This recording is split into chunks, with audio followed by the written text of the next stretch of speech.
What's going on, guys? Welcome back to the Social Club, where everyone has a voice, and welcome to the Social Club football event. 31 days, 31 videos. All August long, we're bringing you daily football content, from the NFL to college football and everything in between. Expect videos on Heisman frontrunners, NFL MVPs, bold predictions, hot takes, and more as we gear up for the new season. Make sure to subscribe to our YouTube channel and hit the notification bell so you never miss a day of football content. We're building more than just content. We're building a community. So make sure to comment your thoughts below every video and let your voice be heard. Other than that, go ahead and pull up a chair, grab a plate, and let's talk football. I'm gonna be real with you, just gonna be completely blatantly. I wasn't really impressed with our offseason for real. Matthew Golden is obviously a huge pickup. We haven't picked up a first rounder wide receiver in the draft and who knows how long.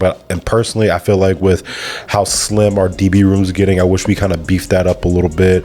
I think we have a good core in our D line. I really look at us as we have a lot of guys returning that can really build off of next year, but a lot of guys had down years. We gave Rashawn Gary a pretty big contract last year.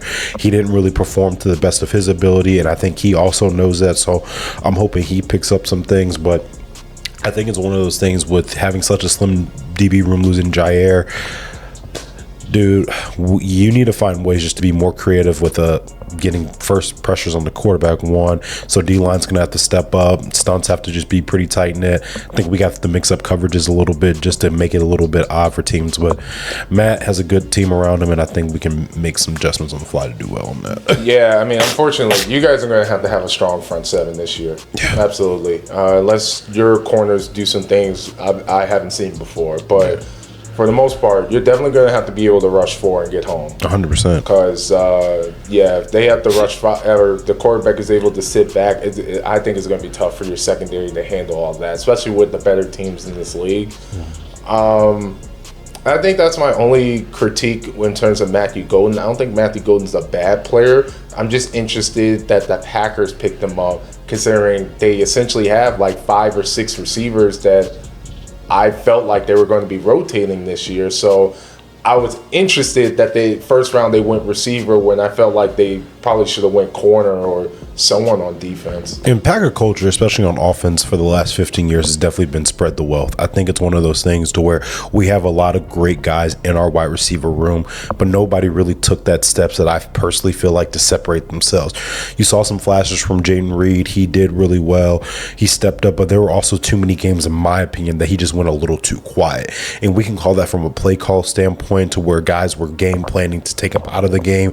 We need to be better job finding ways to be creative to get him involved with things. But I feel like Wicks had too many drops in the season, and obviously when I look at Christian Watson, he's a guy that potentially could be that guy that you look for to go to on those deep balls and things, but gotta stay healthy, bro. And I feel like that's one of the things that really affects us to find that flow and that rhythm.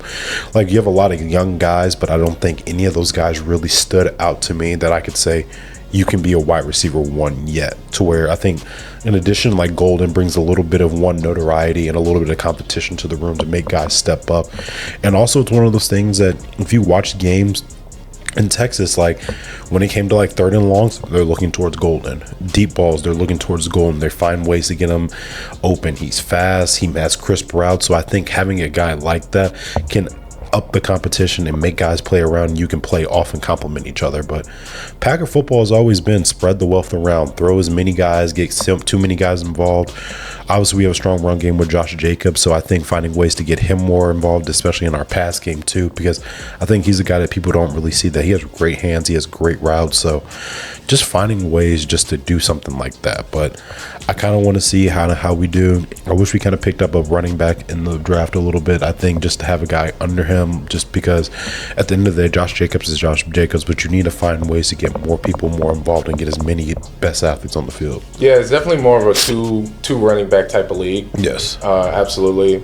And we kind of really gave an overview of the offense and defense. So I guess what I'll say is real quick, defense, overall, what is your expectation? Is this a top 10 defense this year, or what are you looking at them to say from a defensive standpoint it's a success for them? Top 10 defense, I think on paper it's obviously a no, because at the end of the day, in such a pass-heavy league, it's one of those things where I feel like you need a strong DB core, and I don't think we've built that culture in our DB room. Now, from the box standpoint, I think I obviously have confidence in Kenny and Rashawn Gary, but they got to step up. They got to understand their roles, what we have to do this year, especially when you're coming into the NFC North, where a lot of those guys like to throw the football around. You got Jay Jettas. They're going to try to give him the ball as many times as possible. That receiving room over in Detroit, where I think personally right now, they might have the best in the league right now. You got JMO stepping up, and he runs a 4-2 flat, and that's laser time.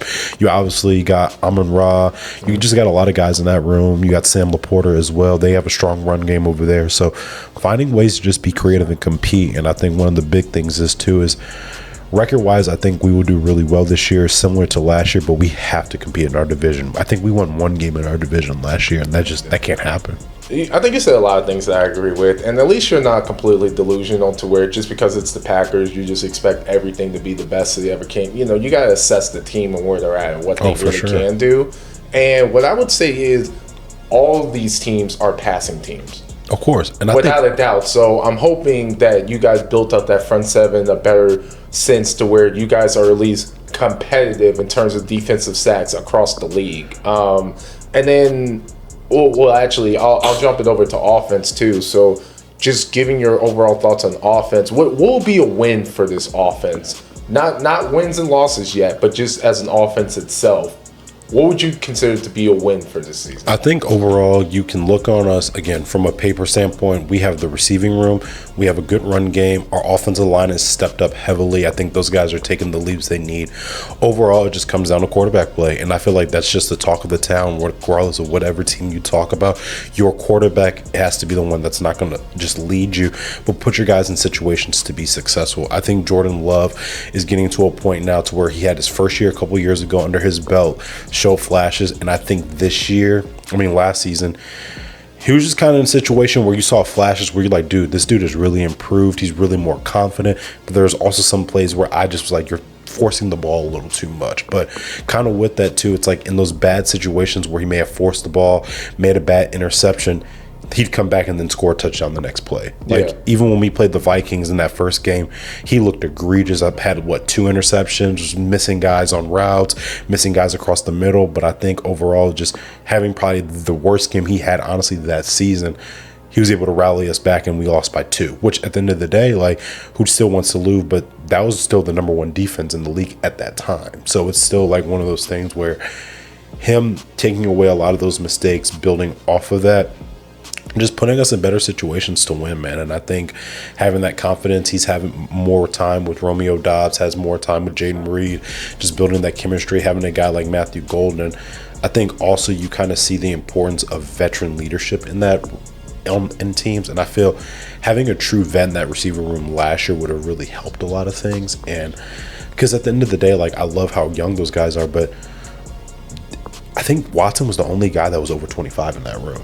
And he's still not even somebody you can consider a vet yet. So having that leadership, pushing a guy along, demanding that excellence every single day is always important. And I think now, although he didn't have it, he can be that guy this year for the team. Yeah, for sure. So overall, let's go over predictions now. Where do you see this team finishing? Wins, loss, and then, of course, where do you see them going? Is there an offseason? Is there a playoff berth for them?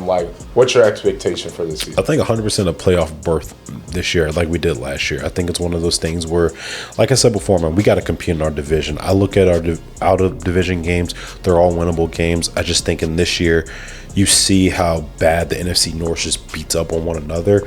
That's going to be the difference maker between us going far in the playoffs and then just us kind of having these little early round exits like we did last year. So I think overall we'll have a similar season as last year. I think we'll compete a little bit more in our division.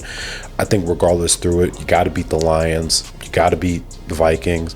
Chicago, you're always going to have that rivalry in there. But overall, man, you can't just win one game of the division. So I'll say a similar season to last year.